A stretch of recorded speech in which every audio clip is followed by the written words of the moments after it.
الحمد لله رب العالمين ثم الصلاة والسلام على أشرف المرسلين سيدنا محمد وعلى آله وصحبه أجمعين أما بعد جابر لجلك جمع كلو غانا فليبا بلا جلي anga bi sigida ananga ustaz Abdoulaye Sago ambiyon bolo bi sigida amna kuma thème jume dega l'islam et le terrorisme. Inch'Allah ambina kuma di anga invité ma ustaz Abdoulaye Sago falyatafaddal. Bada auzu billahi minash shaitanir rajim barkada alay hennema min kanye semaine passée no ye anga cameraman pujugo ala ya garzege flanina alhamdulillah ñoo dengunun ke mbañina Allah subhanahu wa ta'ala fi alaka barka do ala Amin. no temenen ko fe ina fo mbalma ke afo cugum na bi amina kuma tem minka tem bilibili do tem girimamba do tem mi ni akilino ka jinya labo bi tem mu na akilino ka jinya mago bela jele kungulo shofe kalamba ni kalambali dine mogo ani mogo mite dine na ode jumenye ode ye terrorisme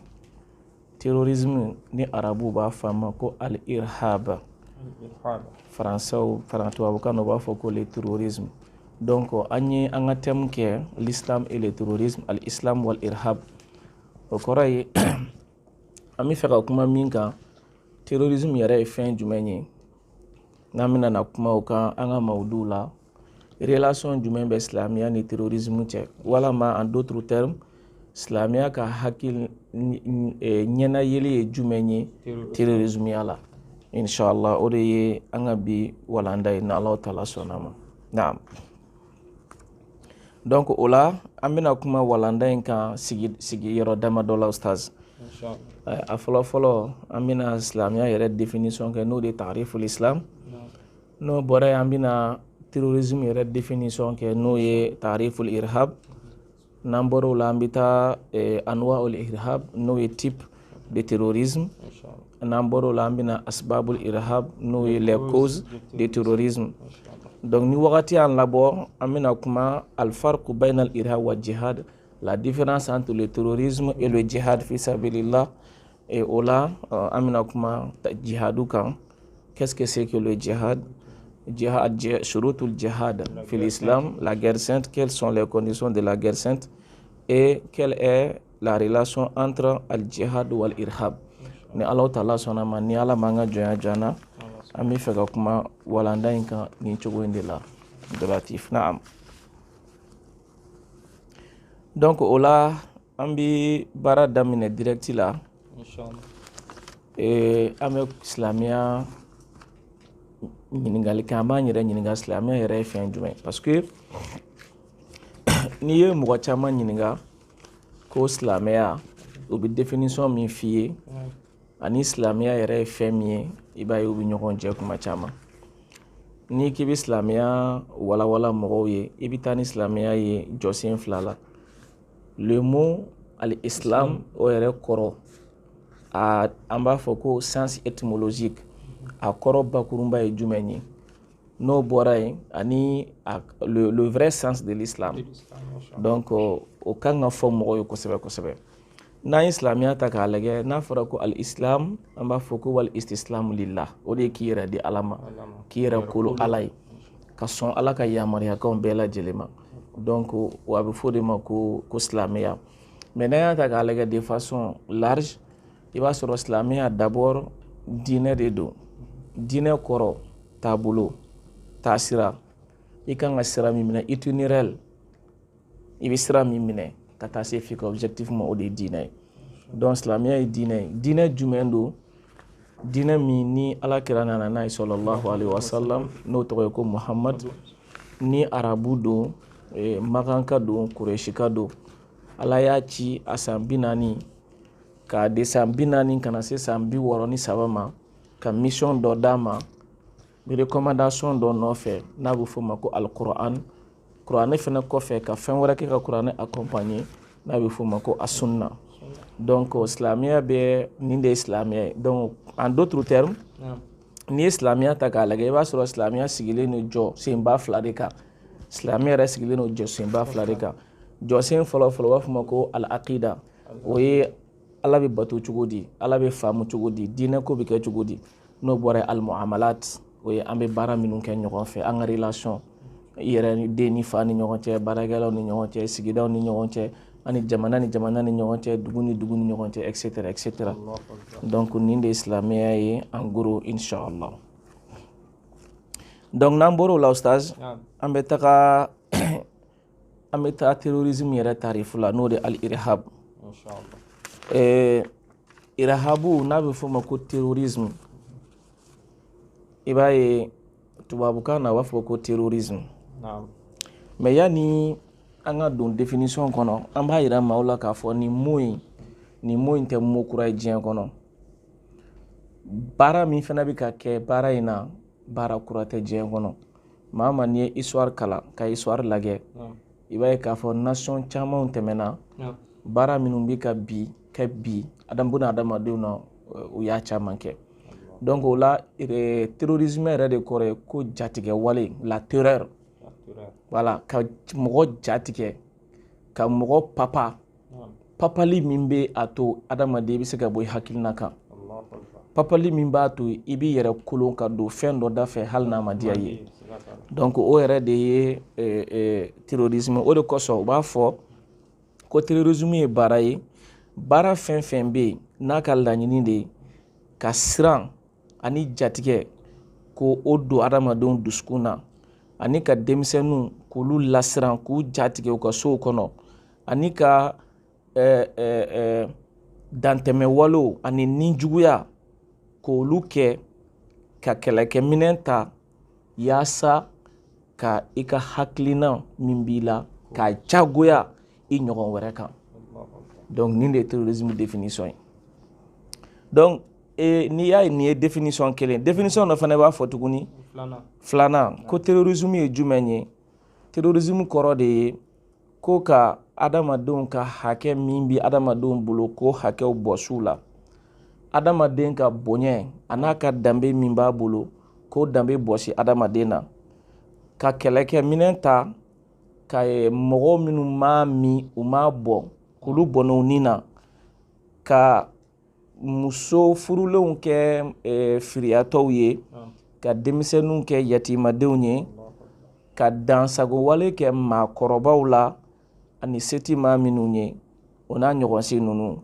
yaasa ka se ka dantɛmɛ wale yɛrɛ ani jatigɛ baara k'o kɛ donc nin définition ba fila ustaz n'an y'an sinsin nin kan i b'a ye k'a fɔ bi na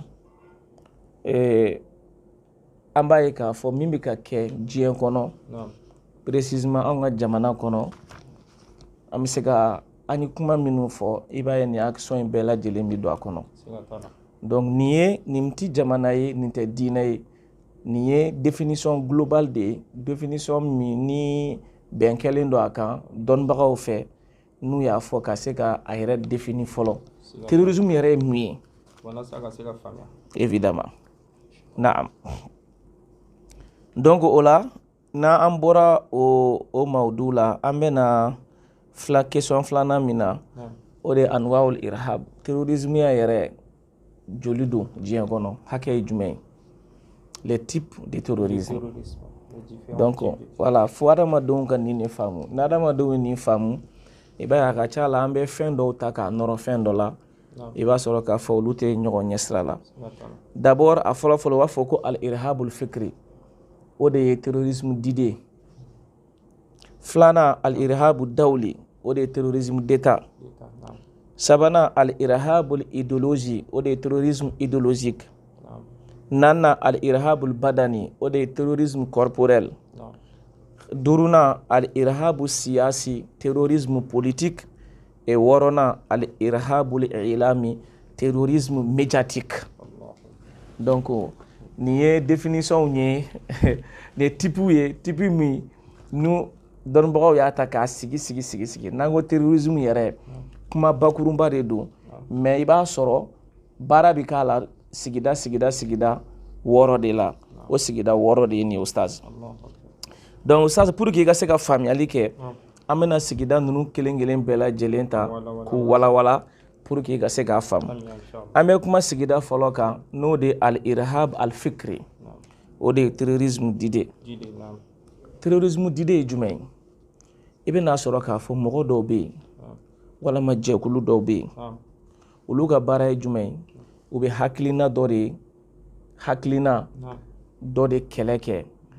O hakilina ninnu olu fɛ hakilina in ye diinɛ hakilina de ye. Diinɛ hakilina de don. Hakilina min u fɛ a ka fisa ka tɛmɛ hakilina bɛɛ lajɛlen kan. Voilà. Donc o de ye terrorisme d'idée. Donc o la i bɛna sɔrɔ mɔgɔ dɔ bɛ yen hakilina dɔ b'a la. O hakilina in ani e ka hakilina tɛ kelen ye. Donc a tigilamɔgɔ bɛ pression modèle bɛɛ lajɛlen kɛ e kan yaasa e ka don a ka hakilina in dafɛ. Évidemment. Donc an b'o ye. Bon n'o kɛra ustaz, an ye nin kɛ o ye diinɛ ta fan ye. A ɲininkali min bɛ yen n'an b'o kɛ o tuma diɲɛ dugukolo sanfɛ diinɛ kelen dɔrɔn de bɛ yan. Yarɔ kan ka poser. Diinɛ kelen tɛ o. Évidemment. Donc nin b'a jira k'a fɔ terrorisme d'idée a bɛ se ka sɔrɔ silamɛya la, a bɛ se ka sɔrɔ yahudiya la, a bɛ se ka sɔrɔ kerecɛnya la, a bɛ sɔrɔ budaw fɛ yen,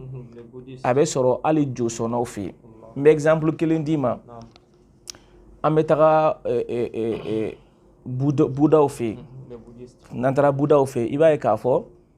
wagati dɔ tun kɛra diɲɛ kɔnɔ, n tɛna dugu tɔgɔ fɔ mais mɔgɔ bɛɛ lajɛlen b'a dɔn, dugu dɔw wulila silamɛw kama k'u faga, k'u ka duguw jeni, k'u gɛn, f'u taara u sigi ɲɔgɔn silamɛ dugu dɔ de la. Mun y'a to o kɛra? Parce que idée dɔ de tun bɛ ninnu kunkolo la, olu ka baara ye olu ye budaw de ye, mais ninnu dun ye silamɛw de ye. Donc fo diyagoya silamɛw k'u ka hakilina bila ka tugu olu ka hakilina kɔ, fo diyagoya olu ka hakilina ka imposer silamɛw kan. Bɛɛ lajɛlen o ye diɲɛ na maa si ma kuma. O ye kelen. Filanan, an ka bi diɲɛ yɛrɛ kɔnɔ siya dɔw bɛ yen ko wiguru, u dɔnnen don. Puissance dɔw bɛ yen ko Chine, o kɔni an b'o tɔgɔ fɔ bɛɛ ɲɛna. Chinois fɛ yen, Chinois bɛ ka baara dɔ kɛ wiguru la bi. Wiguru ye fana ye Chinois siya dɔw ye mais silamɛw de don. Mais u bɛ ka terrorisme d'idée de k'u la. Diyagoya f'u k'u ka silamɛya diinɛ bila ka na olu Chinois bɛ diinɛ min na pour que ka se ka baara kɔni. Parce que maa caman bɛ ɲina a bɛ mɔgɔw kɔnɔ ko diinɛ tɛ Chine, diinɛ bɛ Chine. Chine tɛ laïque jamana ye, diinɛ bɛ Chine. Chinois ye budaw de ye. U bɛ bouddhisme, u bɛ baara kɛ ni o de ye. O de y'u ka alako ye. U dalen b'o de la. Donc ce qui fait que mɔgɔ mɔgɔ bɛ yen n'i dalen bɛ croyance dɔ la, n'i tɛ taa budaw ka sira fɛ i ni Chinois tɛ bɛn. Donc i b'a ye k'a fɔ u ka dugu ninnu na budaw bɛ yen, u bɛ baaraw, u bɛ yaala, u bɛ fɛnw bɛɛ kɛ, mɔgɔ si tɛ s'u ma. Mais diinɛ wɛrɛ mɔgɔw o ye problème ye ustaz. O ye hakilina o ye fɔlɔ-fɔlɔ n'o de al-irhab al-fikri ye. Donc filanan an bɛ taa al-irhab ad-dawli n'o de ye terrorisme d'État ye. Terrorisme d'État n'an donn'o kɔnɔ o ye walandaba ye dɛ. Terrorisme d'État ye jumɛn ye? O de ye ka dansago kɛ adamadenw ni na kelen, ka dansago kɛ jama bolo jɛfɛn na n'an b'a fɔ ko la chose publique, ou bien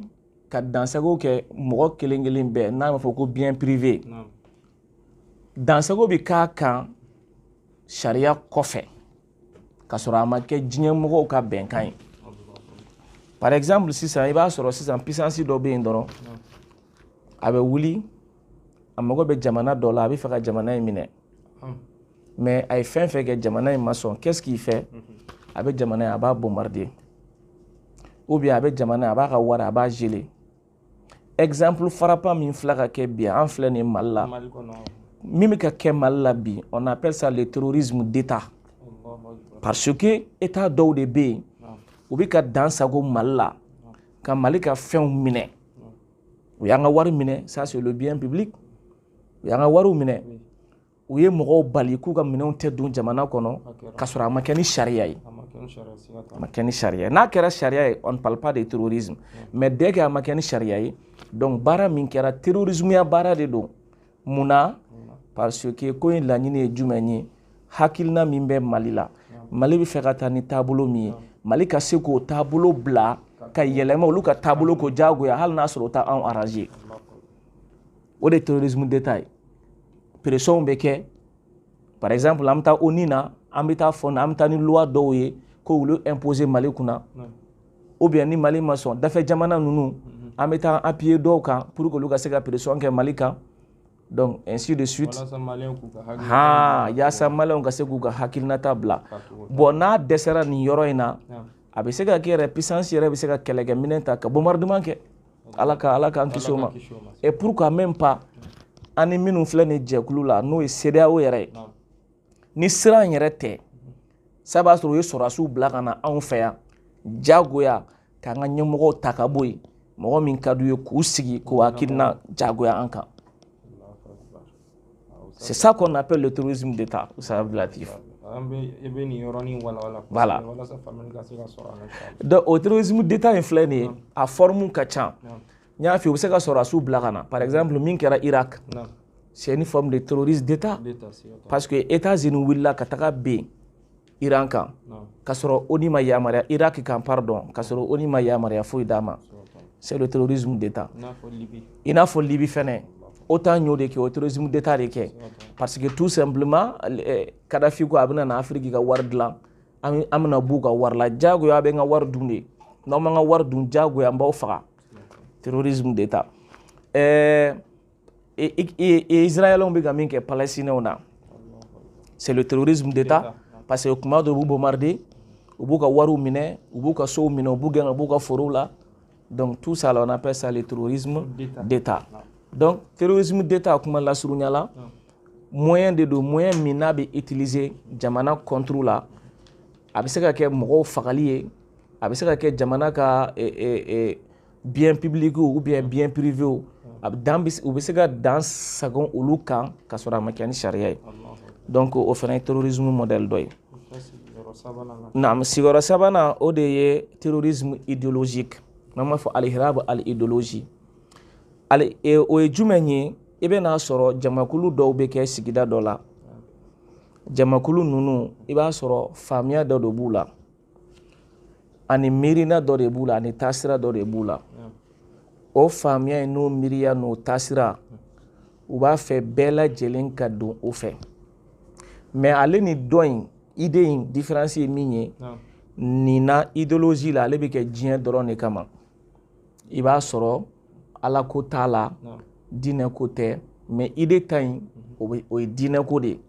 mais idéologie ta o ye adamaden I ka faamuya ani I bɛ fɛ I ka diɲɛlatigɛ ɲɛnamaya ka kɛ cogo min na o de terrorisme idéologique ye par exemple n bi fɛn dɔ d'i ma sisan par exemple n'i taara Colombie mouvement dɔ tun bɛ yen u b'a fɔ o ma ko les FARC voilà FARC donc olu ye mouvement idéologique dɔ de don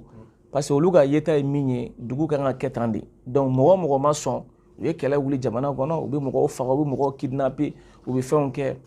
fo ka taa fɔ ayiwa u dɛsɛra jamana ma sɔn ka I yɛrɛ bila u ka laɲini kama donc ani o bɛ yen nɔ filanan ye jumɛn ye terrorisme idéologique fana jusqu'à présent a modèle dɔ bɛ yen par exemple sa jamana o jamana bɛ I b'a dɔn jamanaw tilannen no fila ye jamanaw kun tilannen no fila ye diɲɛ na il y avait le bloc communiste et il y avait le bloc démocratique donc bloc communiste olu fana idéologie dɔ de kun b'u la jamana o jamana n'u sera e la u bɛ pression modèle bɛɛ lajɛlen k'i kan f'i ka sɔn ka baara kɛ n'olu ka faamuya n'u ka yeta n'u ka faamuya ye diɲɛ kɔnɔna na hali n'o man di donc ala nana kɛ bloc démocratique mɔgɔw n'u dɔw b'a fɔ ma ko capitaliste olu nana se ninnu na olu fana nana u ka idéologie boli mɔgɔw kan diɲɛ kɔnɔ ni jumɛn ye la démocratie voilà donc tu es d'accord I bɛ démocratie appliquer I ye jamana ɲuman ye hali n'a sɔrɔ a n'aw ka valeur bɛ ɲɔgɔn cɛ n'a sɔrɔ a n'aw ka culture bɛ ɲɔgɔn cɛ n'a sɔrɔ la a n'aw ka valeur morale ancestrale bɛ ɲɔgɔn cɛ a n'aw ka religion bɛ ɲɔgɔn cɛ peu importe e kɔni ka sɔn dɔrɔn ka démocratie ta k'a baara I ka jamana kan n'o kɛra wari bɛ d'i ma n'o kɛra dayɛlɛliw bɛ k'i ye n'o kɛra I bɛ tanu mais ni e ma sɔn ka o démocratie kɛ I n'a fɔ olu ɲɛ b'a la cogo min na balaw de bɛ wuli i b'a ye pression modèle bɛɛ bɛ k'i kan embargo bɛ k'i kan i ka wariw bɛ geler finalement i b'a ye i bɛ se ka kɛlɛ yɛrɛ i b'a sɔrɔ jamana minnu bɛ ka jamana mara n'olu ma sɔn a ma u b'olu kɛlɛ k'u bɔ yen ka na ni mɔgɔ dɔw ye i n'a fɔ min kɛra Venezuela tout père a ma mɛn américain fɛ i n'a fɔ américain ye min kɛ Cuba i n'a fɔ ye min kɛ Cuba i n'a fɔ ye min kɛ tout de suite Afghanistan parce que ko Afghanw kan ka kɛ pays démocratique de donc minnu tun bɛ mara la u y'u ban u y'u kɛlɛ ni forme wɛrɛ ka sɔrɔ objectif tun tɛ dɔwɛrɛ pour instaurer la démocratie en Afghanistan mais malheureusement ça n'a pas marché donc i b'a ye jamakulu dɔw bɛ yen nɔ ni aw ka dugu kɛra faiblesse modèle dɔw b'aw la aw tɛ se ka kɛlɛ kɛ ni wagati jan kɛ kɛlɛ la aw fana ka hakilina nɔfɛ i b'a ye aw b'a céder donc o ye fɛn ye idéologique ye bon naaninan o de ye al-irhabu siyasi o de ye terrorisme politique Abdulatif Fati di ko ma dɔgɔ koyi irhabu siyasi ye jumɛn de ye n'o de ye terrorisme politique ye o de ye baara o baara bɛ yen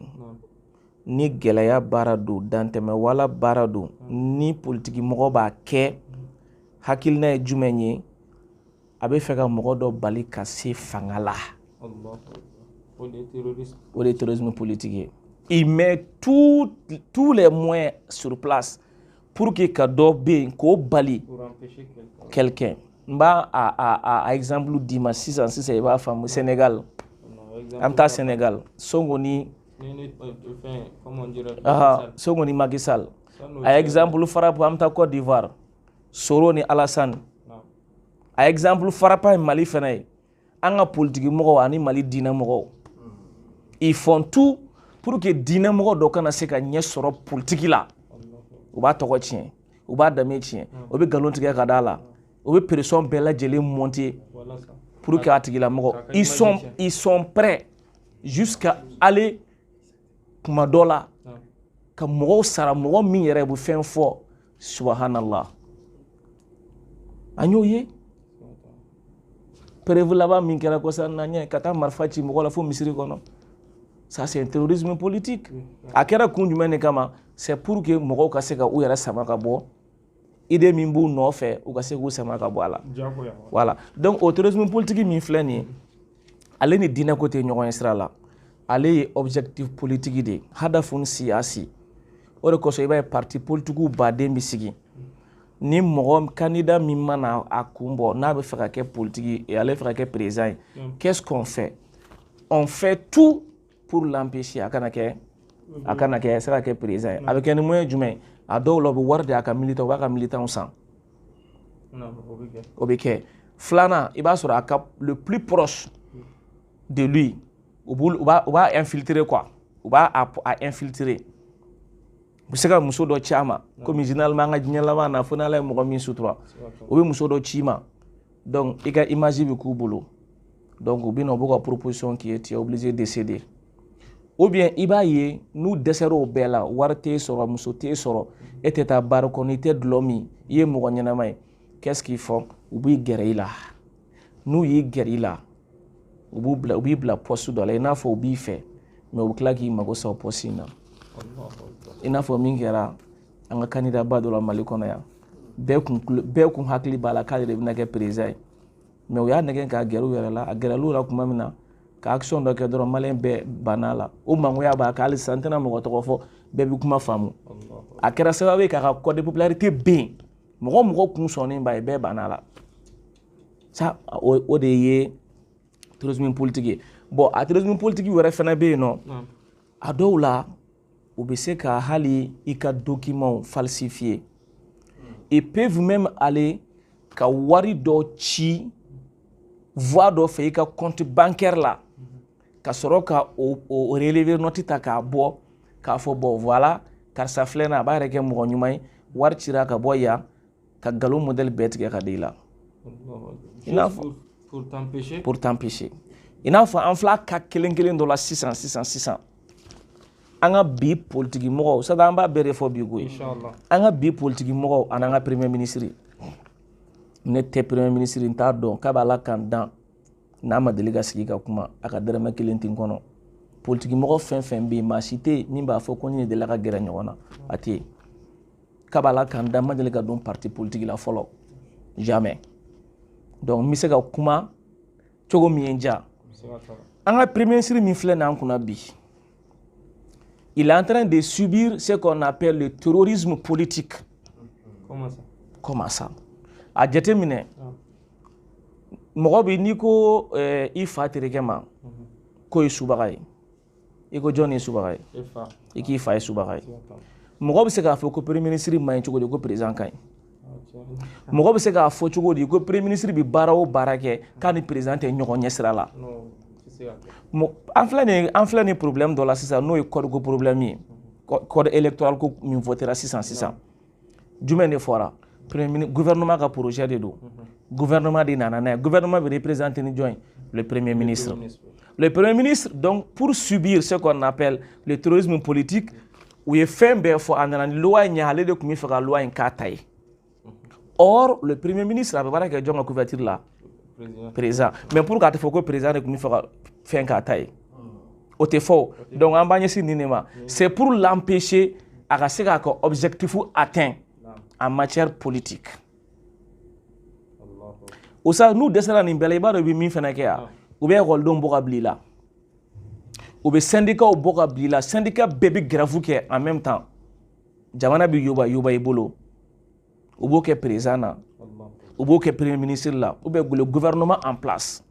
u b'a kɛ ils sont prêts à tout pour que ka se k'i déstabiliser donc c'est ce qu'on appelle le terrorisme politique bon o ye a kumaw ka ca mais an ye exemple fitinin dɔrɔn de f'i ye min bɛ nin na bon a n y'a f'i ye objectif principal ye min ye ka se ka pouvoir min bɛ en place ka se k'a ben kari mɔgɔw hakili la faamuya min bɛ yen nɔ min bɛ se ka kɛ sababu ye ka mɔgɔ wɛrɛ ben i y'a ye i n'a fɔ par exemple n'i taara jamana minnu n bɛ exemple ta fan fila bɛɛ la i b'a ye n'i taara jamana o jamana bɛ yen ni josɔnnaw ka ca la i b'a ye josɔnna ninnu bɛ fɛn bɛɛ kɛ pour que silamɛya kana se ka avancer s'ils ont le moyen u bɛ telew ta u bɛ fɛnw bɛɛ kɛ u bɛ wariw kɛ pour que silamɛya kana avancer et vice versa silamɛya fana ka ca yɔrɔ o yɔrɔ la i b'a sɔrɔ silamɛya fana bɛ fɛn bɛɛ lajɛlen kɛ pour que l'autre là aussi o fana kana se ka ɲɛ sɔrɔ voilà o y'o yɔrɔ dɔ ye mais le terrorisme médiatique n'an k'an bɛ kuma kosɛbɛ kosɛbɛ exemplaire frappant o kun ye bi min bɛ ka kɛ Afrique la qu'est-ce que o bɛ ka mun de kɛ Ustaz o bɛ ka Afrique représenter i n'a fɔ anw ye sauvages de ye quoi anw tɛ fɛn kalama an man kan ka kɛ fɛn kalama an ye fantan jamana de ye anw man kan ka développer an kan ka to ka dɛmɛ an tɛ se ka développer an tɛ se an yɛrɛ kɔrɔ an tɛ se k'an ka sécurité garantie an tɛ se k'an ka éducation garantie an tɛ se k'an ka dun ka fa yɛrɛ balo an tɛ se k'o si garantie n'an ka bɔ kɔfɛ ka na d'an ma o campagne médiatique de bɛ ka kɛ k'o don hali africains yɛrɛ kun na e ka Mali k'a ta k'a lajɛ don min e ka mɔgɔw ko anw bɛ fɛ ka Faransi don Faransi tɛ an bɛ se k'an ka jamana sécuriser u ye mun de kɛ u ye RFI lawuli u ye France 24 wuli a ma kɛ wa o ye TV5 wuli média fɛn fɛn bɛ yen min n'o bɛ se ka mɔgɔw hakilina ɲagami o commencera ka nkalon tigɛ ka fɛnw dilan ka nkalon tigɛ k'a don mɔgɔw kunkolo la ka ɲɛsin an ka autorité ma ani k'a ɲɛsin an ka armée ma fo kana jɔ k'a fɔ ko an ka armée bɛ ka siya woloma de kɛ donc vous imaginez o kun ye campagne médiatique dɔ de ye campagne médiatique min n'u kun y'a ta n'a kun ma dan sira la a kun bɛna adamadenw terroriser i b'a ye finalement a kun bɛ kɛ sababu ye a kun bɛ kɛ sababu ye i b'a ye a bɛ k'a fɔ ko siya min bɛ ka faga par exemple n'o ye fulaw ye fulaw bɛɛ bɛ n'u fara ɲɔgɔn kan k'a fɔ bon k'olu de bɛ ka faga ka tila ka balawu wɛrɛ wuli mais alhamdulilayi fulaw minnu bɛ anw fɛ yan olu y'a faamu k'a fɔ nin ye campagne d'intoxication de ye k'a fɔ ça c'est pas vrai parce que an ka armée yɛrɛ kɔnɔ fulaw b'a la era ka président bi président o muso o fly obuna ta buran faga atara buran faga e ba so danga jamana kono ni ye maraka yoro ka fo ki bi se ka maraka jati ka taga mɔkɛ saba ou bien mamuso saba k'i ma fila sɔrɔ a la a man ca dɛ u bɛ sigi ɲɔgɔn kɛrɛfɛ n'i taara dɔgɔnɔw fɛ yen i bɛ taa sɔrɔ dɔgɔnɔw ni filaw donnen don ɲɔgɔn na i mana taa bamananw fɛ yen bamananw ni filaw donnen don ɲɔgɔn na c'est à dire siya foyi tɛ anw fɛ yan fo n'a sɔrɔla i ni fila ma sigi ɲɔgɔn fɛ k'a fɔ ko relation dɔ t'i ni fila cɛ n'i ta t'a bolo a ta b'i bolo o n'o bɛ kɛlɛ cogo di donc an ka mɔgɔw ye sira ta joona joona ka RFI datugu ka France 24 datugu ka sɔrɔ k'u ka TV5 k'a bɛɛ interdit i ma y'an lafiyara al'o ka comment dire ambassade gɛnna k'u ka ambassade fɛnɛ gɛn tout ça la nin bɛɛ kun ye terrorisme médiatique de ye min kun bɛna kɛ an contre la pour que ka se ka mɔgɔw siran an ɲɛ ka se ka an ka objectif sɔrɔ n bɛ segin ka na hali bi o terrorisme médiatique min kɛra o y'a kɛ an ka cɛkɔrɔba la a Cheikh Mahamudu Diko o y'o de k'o la k'a présenter i ko jamana jugu k'a présenter i n'a fɔ ale de ni terroristes bɛ ka baara kɛ ɲɔgɔn fɛ k'a présenter i n'a fɔ ale de ye fasoden jugu ye a ye Mali janfa ani Faransi bɛ ɲɔgɔn fɛ don o don i bɛ fɛn kura mɛn ka n'a kɛ hali ni a ko k'a bɛ kuma Maliko la i b'a fɔ i ye tasuma de sigi maliyɛnw nin kan munna a y'a da don Maliko la o tɛ terrorisme médiatique ye donc o min bɛ ka kɛ Seku contre la terrorisme médiatique de don bon ale kelen tɛ i b'a ye kuma o kuma ni diinɛmɔgɔ n'a bɛ ka fɛn sɔrɔ jamana kɔnɔ o bɛ terrorisme médiatique de k'a la walahi Ustaz n b'a f'i ye hali bi an filɛ yɔrɔ min Usman Sheriff Madani Haidara Buye Haidara ni ninnu y'u sen don jamana marali la ka se degré dɔ la u ye min kɛ Diko la u b'a kɛ ninnu fana na parce que u ka objectif de ye jamais diinɛmɔgɔ kana se ka mɔgɔ influencer voilà u mago b'i la n'i bɛ se k'u ka affaire kɛ mais n'u ka affaire banna c'est fini o b'i gɛn donc c'est ce qu'on appelle le terrorisme voilà médiatique donc nin ye terroriste an ye modèle min sɔrɔ n'o ye 6 ye Ustaz an sera ka nin sɔrɔ k'o fɔ donc n'an bɔra yen an bɛ taga cause du terrorisme mun de kama adamaden bɛ bila dantɛmɛ wale baara la a kun ye jumɛn ye an bɛna kun 4 fɔ a la kun fɔlɔ o de jamanaba minnu bɛ yen u b'a fɔ ko raqabatu duwalil uzma fi maddi sultatiha wa ta'ziz nufusiha bi ayi tariqa les grandes puissances k'u ka influence ko o boli diɲɛ kan a mana kɛ moyen e filɛ nin ye bi i ka jamana problème jumɛn bi yan bɛɛ b'a dɔn problème min don jamanaba dɔ de bɛ yen puissance de don farafinna a bɛ fɛ k'a bolo biri i ka jamana gɔnɔ na k'a ta gɔnɔ ma i ka jamana ko n tɛ sɔn o de ma bon a fɛnɛ ko n b'a kɛ ni diɲɛ moyen bɛɛ lajɛlen ni n ye médiatique kɛ ni n dɛsɛra n bɛ mɔgɔw bila ka na ni n dɛsɛr'o la n yɛrɛ bɛ na na o de y'a dernier étape ye donc o b'o de kɛ donc a ko wallati tasilu ila zari anasiri irhabiya li darbi amni wa istiqrari ad-duwal al-mustahadafa fo jusqu'à bɛna se yɔrɔ la u bɛ mun de kɛ u bɛ na ka jamakulu dɔw labɛn ka moyen d'olu ma o jamakulu ninnu bɛ mun kɛ jamana ka stabilité i y'a faamu u bɛ o jamana déstabiliser pour que olu ka hakilina ka se ka sɔrɔ Ustaz comme nin t'an ka thème ye n'o tɛ mais n bɛ don a kɔnɔ i b'a kalama mun de la kɛlɛ bɛ i ka nord la i b'a kalama mun de la kɛlɛ nana centre la mun de la kɛlɛ nana fo Segu yanfan in na mun na c'est parce que n'i y'a ta n'i ye Segu région ta k'a lajɛ en termes de céréales Segu de jɔlen don ni Mali ye de céréales maliyɛn fanba bɛ mun de dun malo Mali ka malo sɛnɛyɔrɔba bɛ yɔrɔ jumɛn a bɛ Segu zone de la ɲɔnɔ précisément donc n'i y'a mɛn k'aw bɛ kɛlɛ kɛ n'i y'a mɛn k'aw bɛ kalan kɛ n'i y'a mɛn k'aw b'a fɔ k'aw b'aw ɲɛ jɔ ne na aw bɛ se ka sɛnɛ de kɛ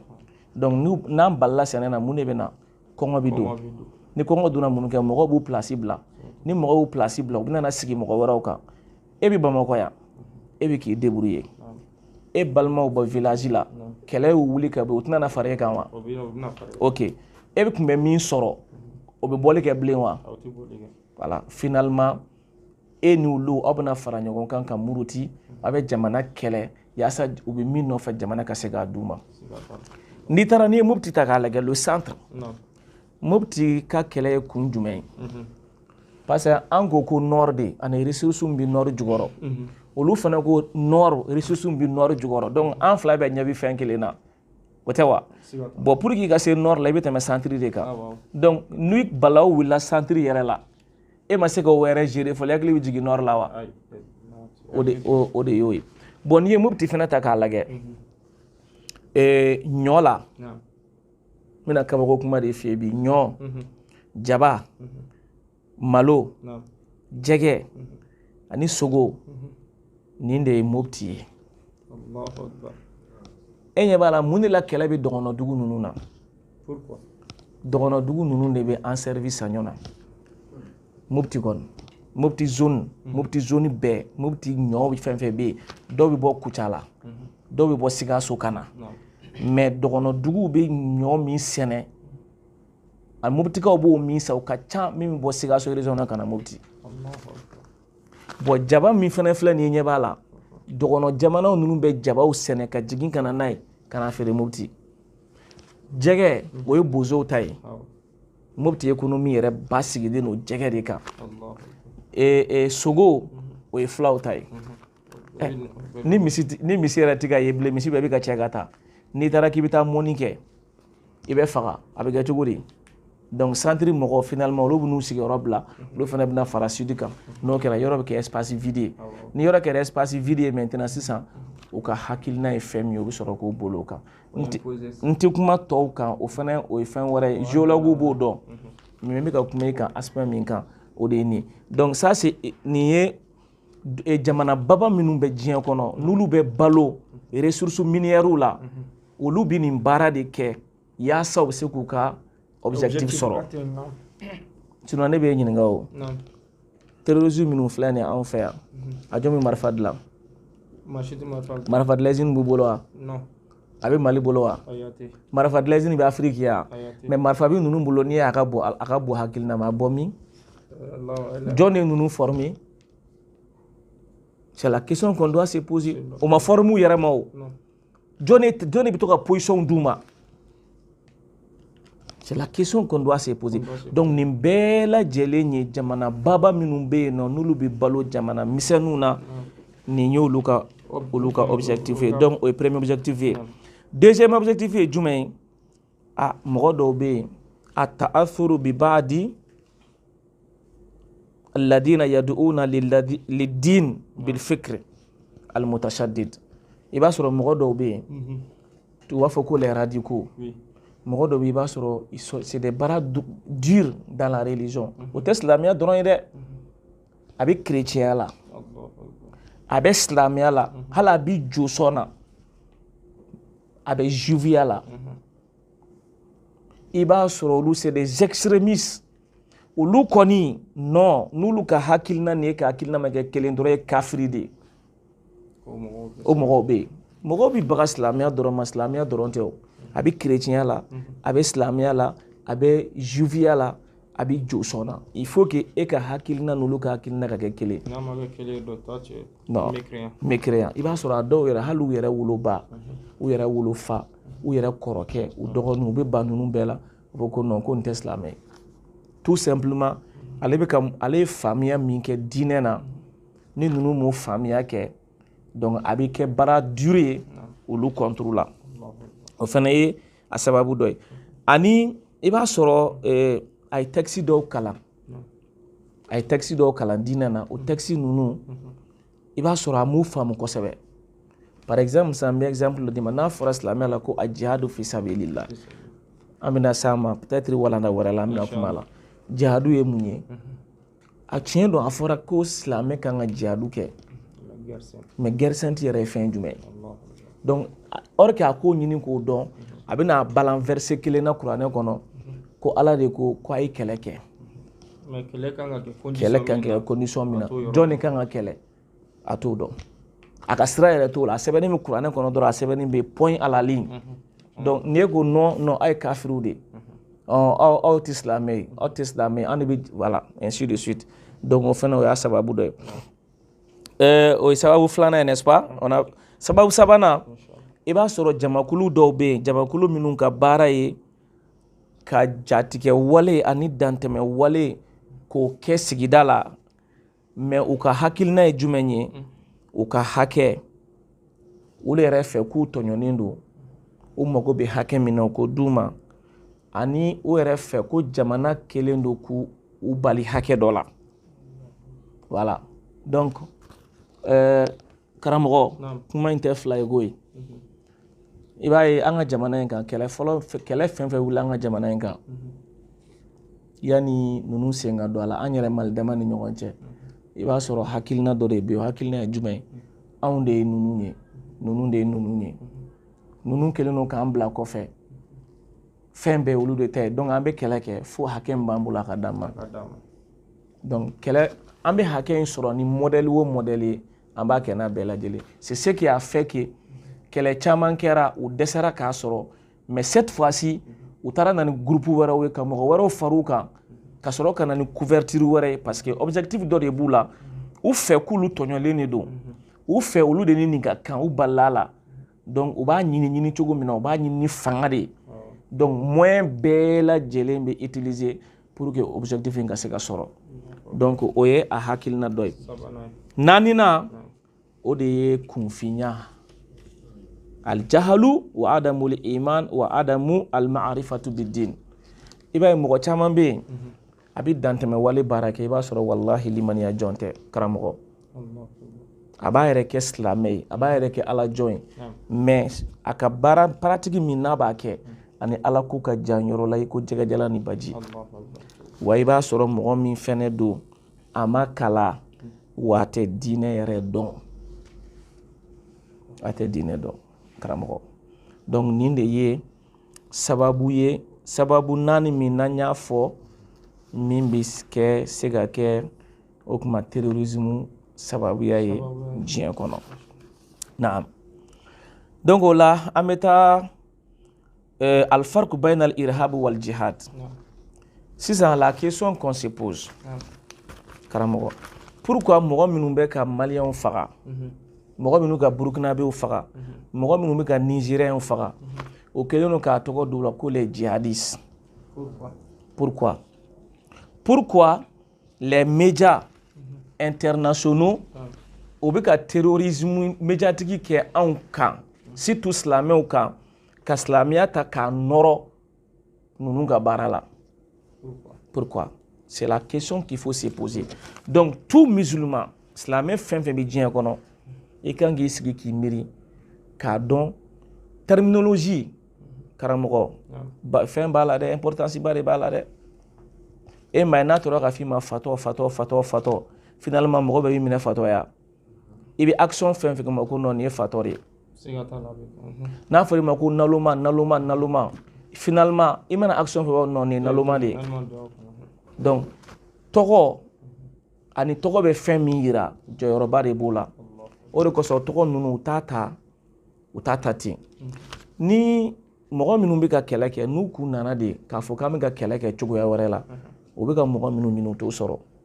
mais u nana étiquette dɔ de k'olu la k'a f'u ma ko les djihadistes al-mujahidin ou al-mujahidun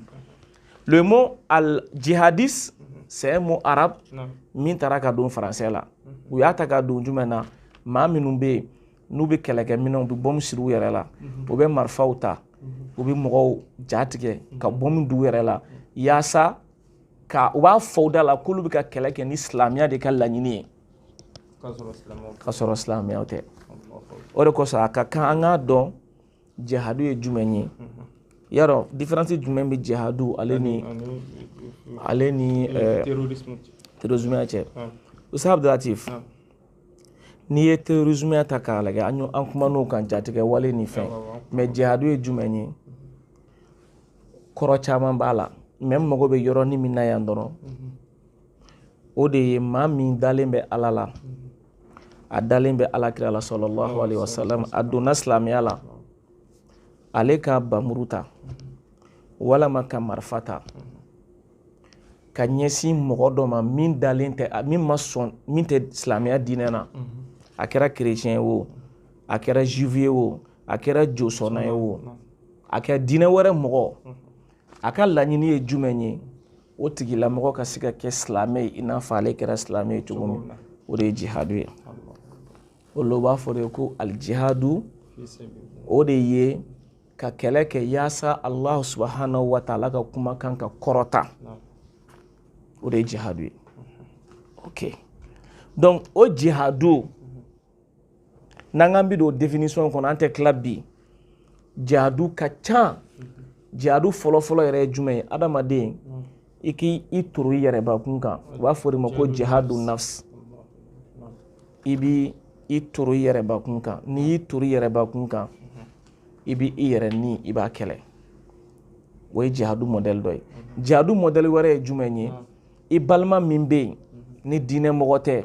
i k'i jija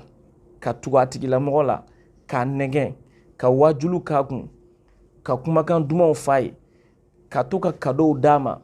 pour que k'a nɛgɛn ka to k'ala ka kumaw f'a ye a dusukun ka min a kana silamɛya la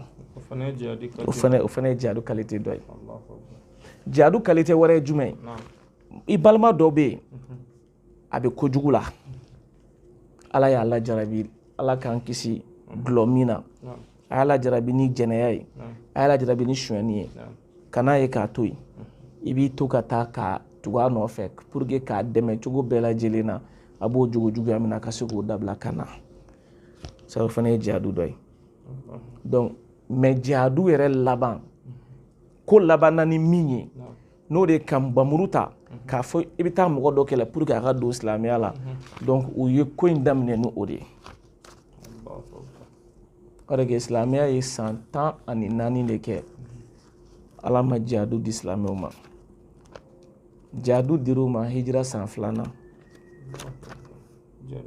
silamɛya jihadu kɛra jagoya ye hijira san 2nan wa silamɛw ye jihadu fɔlɔfɔlɔ min kɛ fi sabilillah o ye ghazwatu badri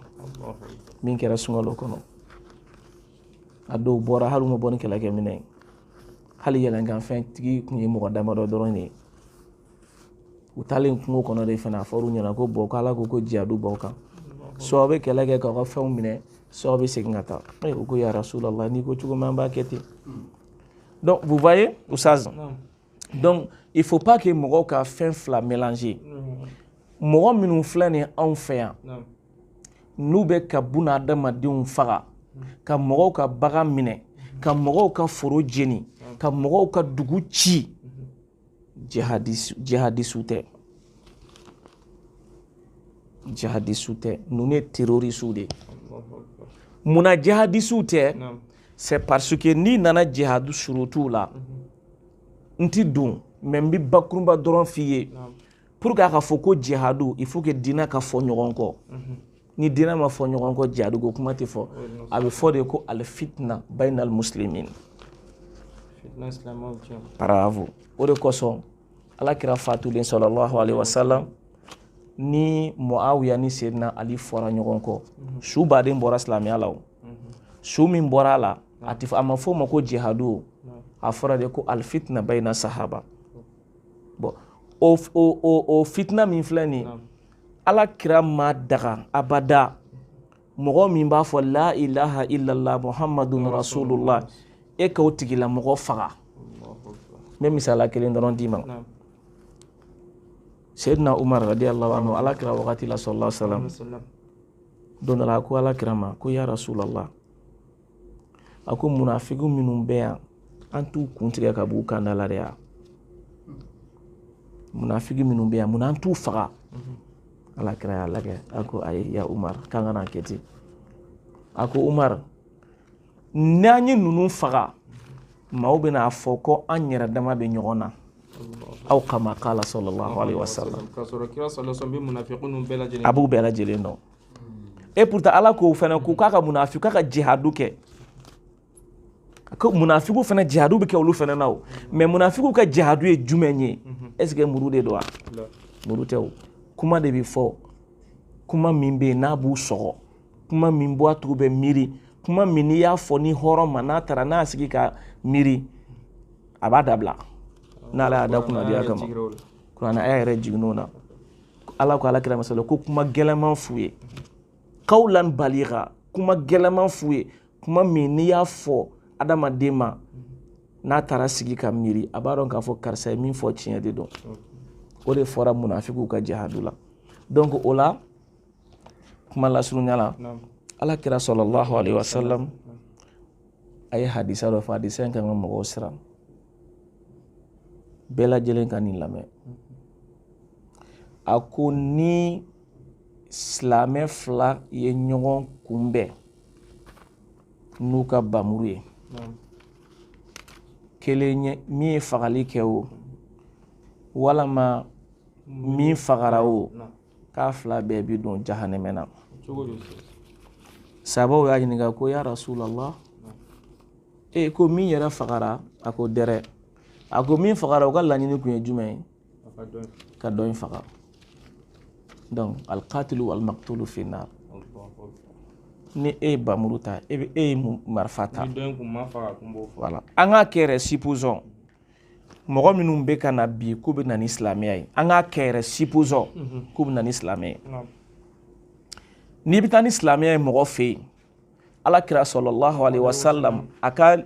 taalimatu n'o y'a ka directive ye saba de don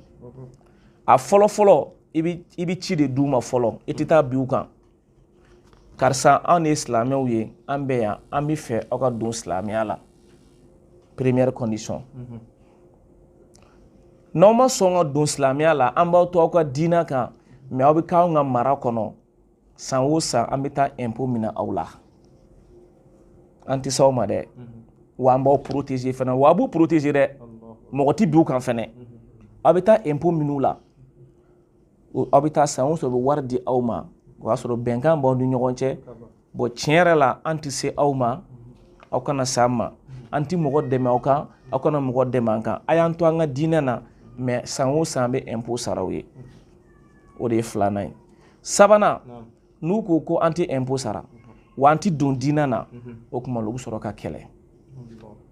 minnu nana u nana sɔrɔ an ye kafiru de ya o ye lettre ci an ma o ye lettre ci anw ma olu yɛrɛ ye jɔnw ye u bɛ bɔ min mɔgɔ si t'a dɔn donc o de la il faut pas que an ka bila an kun na ko baara min bɛ ka kɛ an ka dugu kɔnɔ yan Mali kɔnɔ dugukolo sanfɛ ko minnu bɛ k'a kɛ ko bɛ k'a kɛ ni silamɛya de tɔgɔ ye non limaza kaida dɔ bɛ yen kaida in b'a fɔ la qawla wala amala illa binniya adamaden n'i ye kuma o kuma fɔ n'i ye baara o baara kɛ i tɛ sara foyi sɔrɔ a la fo na ala b'i sara ka di ŋaniya de kan kuma in na binniyat a bɛ tila k'a fɔ tuguni la qawla wala amala wala niya illa ma tuwafiquhu sharia o kɔrɔ i mana ŋaniya ta cogo o cogo i mana baara kɛ cogo o cogo i mana kuma cogo o cogo n'a sɔrɔ la ni sariya tɛ ɲɔgɔn jɛ dɔrɔn a ma ɲi silamɛya la donc ustaz an bɛ se ka min fɔ nin yɔrɔ in na donc o de ye nin yɔrɔ in ye inshallah naam hakili an sera an ka thème laban na bi bon fɛn wɛrɛw tun bɛ yen n'o o ye alakira sallallahu alaihi wasallam ni i y'a ta k'a lajɛ mais o ye walanda wɛrɛ n'an donn'o la o bɛ don an bɛ don walanda wɛrɛ la o ye walanda wɛrɛ an b'o to yen donc kuma laban na terrorisme ani silamɛya tɛ ɲɔgɔn ɲɛ sira la silamɛya ye bɛn diinɛ de ye silamɛya ye ko to ɲɔgɔnya diinɛ de ye silamɛya ye ka sɔn i balima ye aw ka balo ɲɔgɔn fɛ aw tɛ diinɛ kelen na aw tɛ kabila kelen na aw tɛ danbe kelen na mais bɛɛ lajɛlen ka bɛɛ bonya a ta kan si kana dankari si t'a la ala kila y'o de yira an na sallallahu alaihi wasallam kuma ma nana Medine a y'o de yira an na yahudiyaw tun bɛ yen arabu josɔnnaw tun bɛ yen silamɛw fana tun bɛ yen dɔnnibagaw ko ani historiens ko n'a sɔrɔla Madina kaw kuma ala kira ka pacte n'u kuma tiɲɛ wallahi foyi kun t'u sɔrɔ ça b'a sɔrɔ juifu bɛ Madina bi mais o ye pacte tiɲɛ de ka janfa kɛ o de kosɔn ala kira y'u gɛn ka bɔ Madina ni Allah subhanahu wa ta'ala ka yamaruya ka ye donc kuma lasurunyana Abdulatif an bɛ bi ta jɔ yan inshallah k'a ɲini Allah subhanahu wa ta'ala fɛ kuma minnu fɔ ala ka barika don a la ni fili min bɔra a la an b'a fɔ mɔgɔw ye k'an signaler ni ala sɔnna ma an bɛ segin k'a corriger parce que adamaden tɛ bonya fili ma adamaden bɛɛ lajɛlen bɛ fili hada wasalamu alaikum wa rahmatullahi wa barakatuh.